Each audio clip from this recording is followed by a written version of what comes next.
না না, আমাদের ওই নিয়ম বেশি করা হয়, কারণ লিখিত বিষয়ে বেশি পুরস্কার নিয়ম কম অনেক।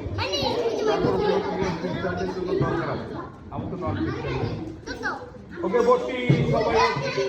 এখন গল্প চকলেট আছে তো? হ্যাঁ, গল্প গল্প আমার উত্তর হলো চকলেট, চকলেট দেবো।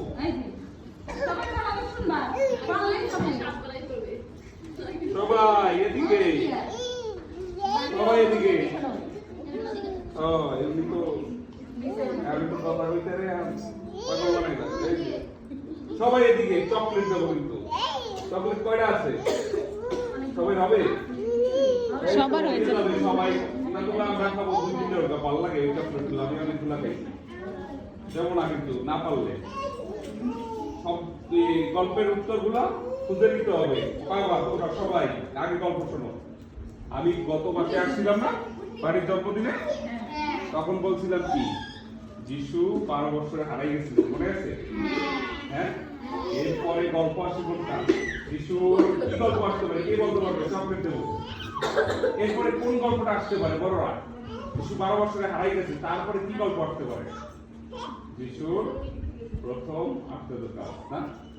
যিশু এত ছোটবেলা থেকে যদি তোমার সবকিছু থাকতো, লেখা থাকতো, তাহলে মানে কি বাইবেল বানানো সম্ভব হইতো না?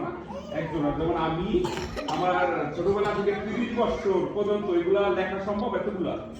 কিন্তু যিশুর অল্প কিছু আসছে ছোটবেলা, কিন্তু তার বেশিই আসছে কি 33 বছরের সময় যিশু কাজ করছে না? সেই সময় 30 বছরের সময় 33 বছরে মারা গেছেন, 3 বছর কাজ করছেন, 3.5 বছর। তাহলে যিশু একদিন দাওয়াত পাইলো, নিমন্ত্রণ পাইলো তার শিষ্যদের নিয়ে। কোন বাড়িতে? বিবাহ বাড়িতে না? বিবাহ বাড়িতে কি নিমন্ত্রণ পাইলো না? এই নিমন্ত্রণে আমরা দেখতে পাই